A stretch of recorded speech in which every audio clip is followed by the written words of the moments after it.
So I'm here in Canggu right now, and a couple of days ago I had a closer look at an offer for a townhouse here in Canggu, and I did make some calculations to see if it's a good investment. So I wanted to share that with you, especially after all these thoughts about, is Bali in a real estate bubble?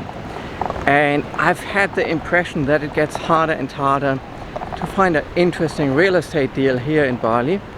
So this one was an interesting one, not stellar, but good.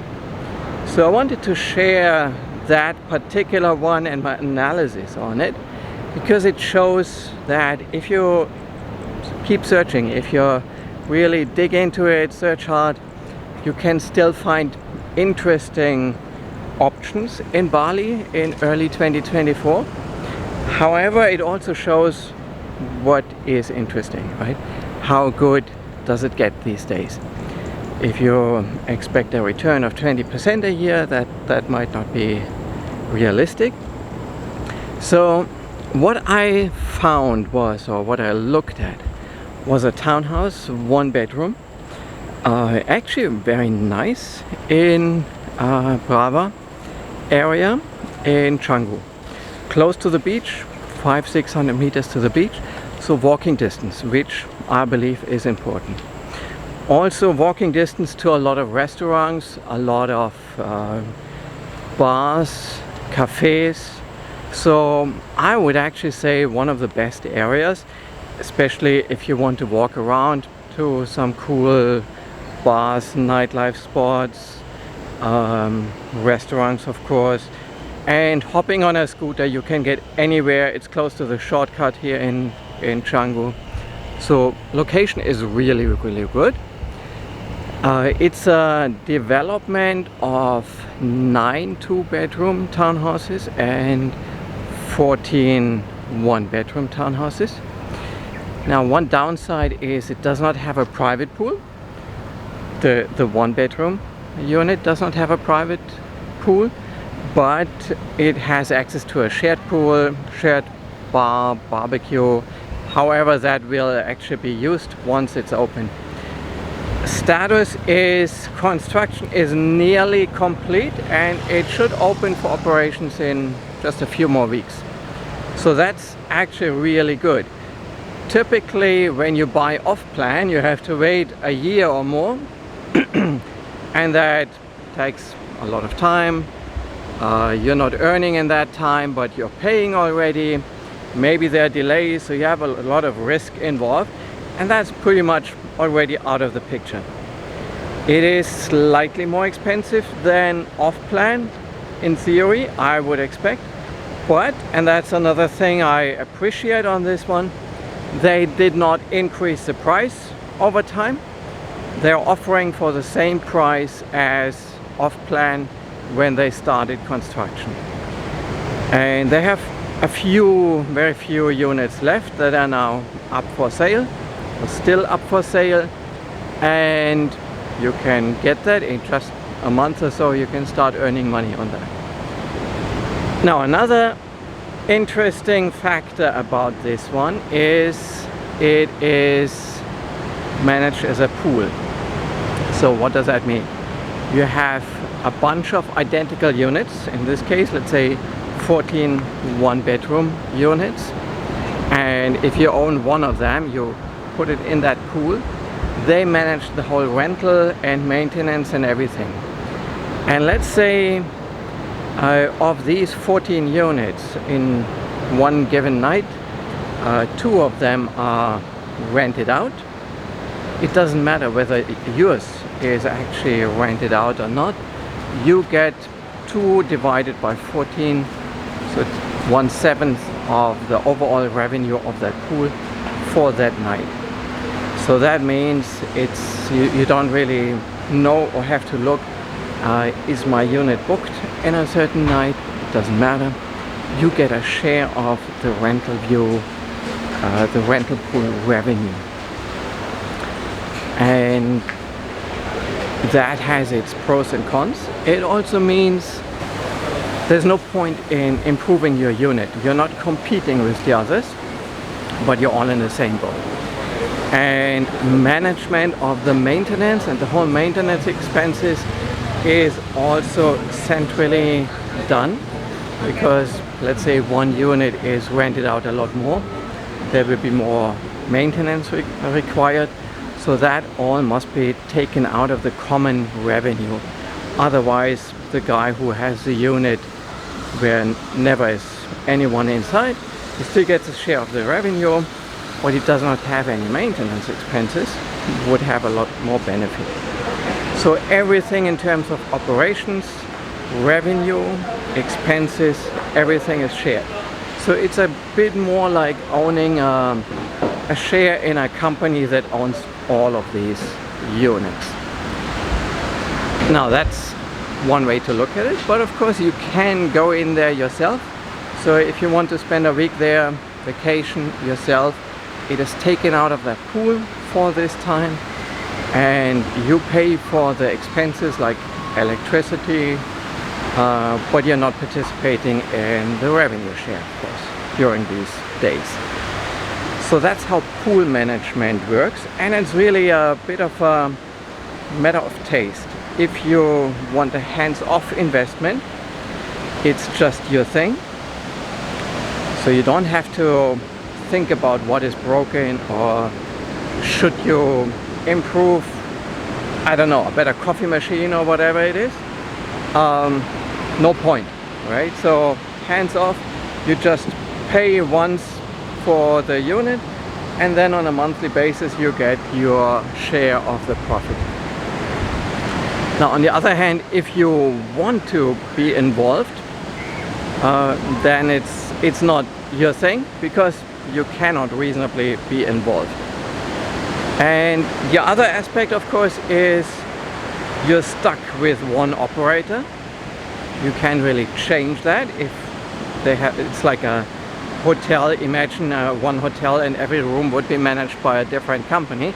Doesn't work. You have one reception, one company that manages everything, so you're stuck with them.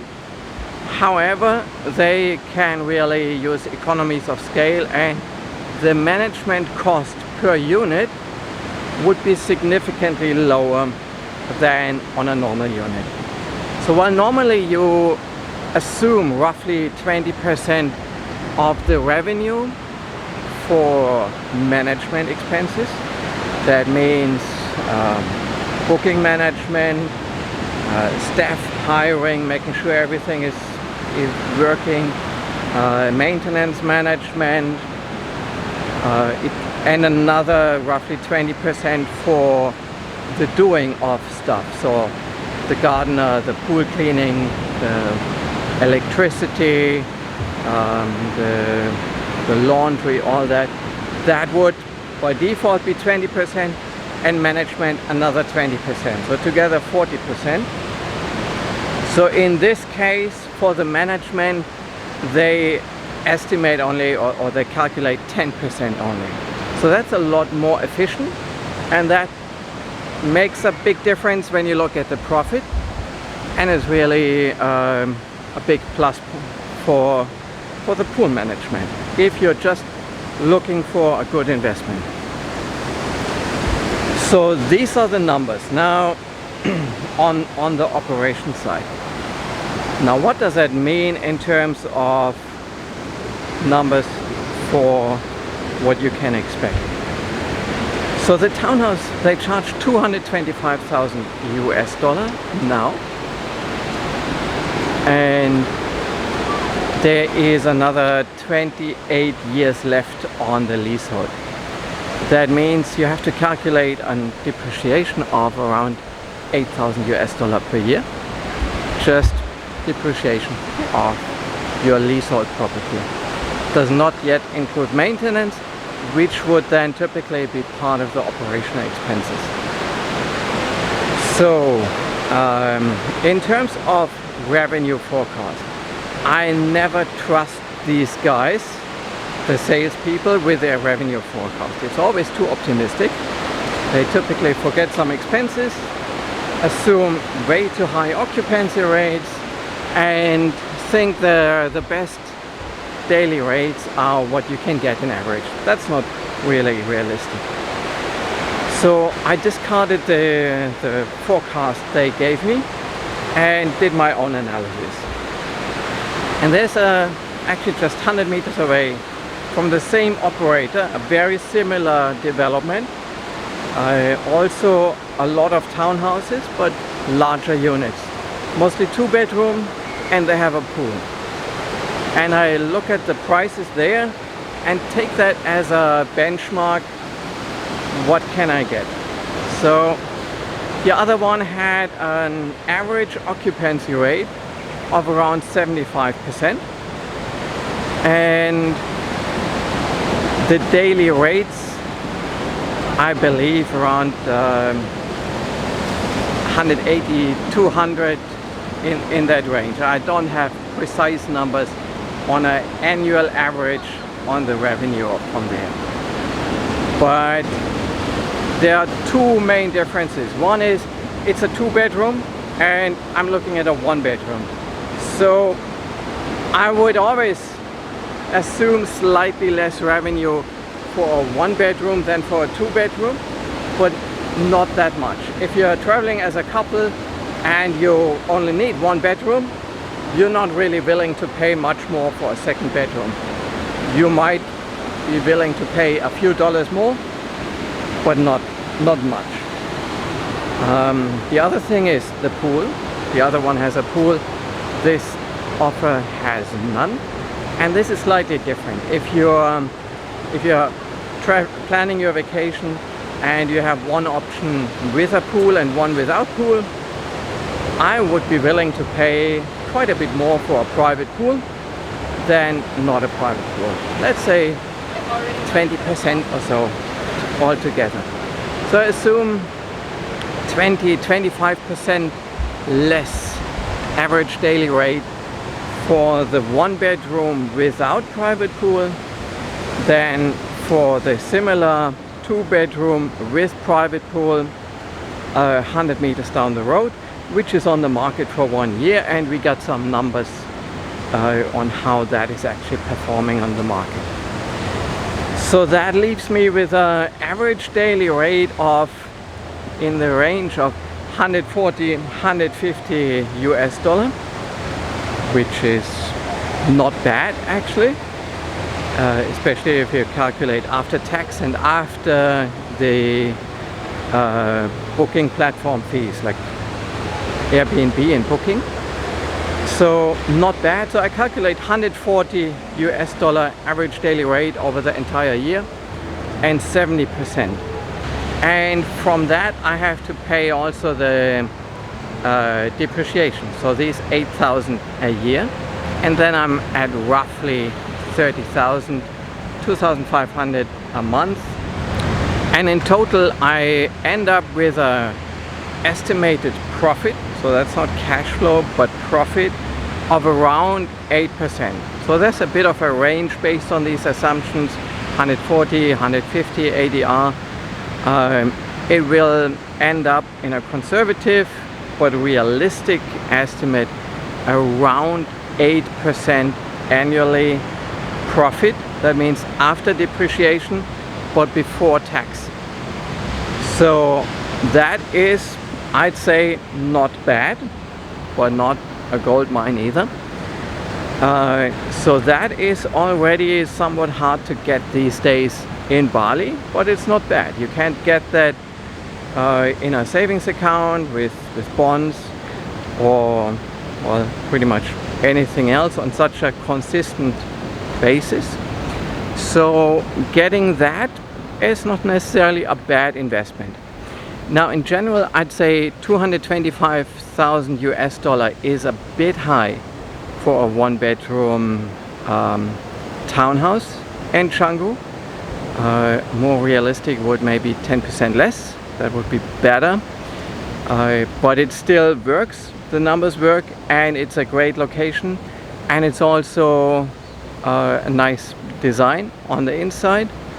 If the operator is doing a good job, I think it can be a good investment. If you are interested in something like that, make sure you understand the whole tax situation, How will taxes be paid? How much taxes need to be paid? That depends on a lot of factors, especially around you. Where do you live? Your personal tax situation. So that you have to look at individually. Nevertheless, this is what you can get if you look hard, try to find a good investment here in Canggu. You can get around 8% on your equity.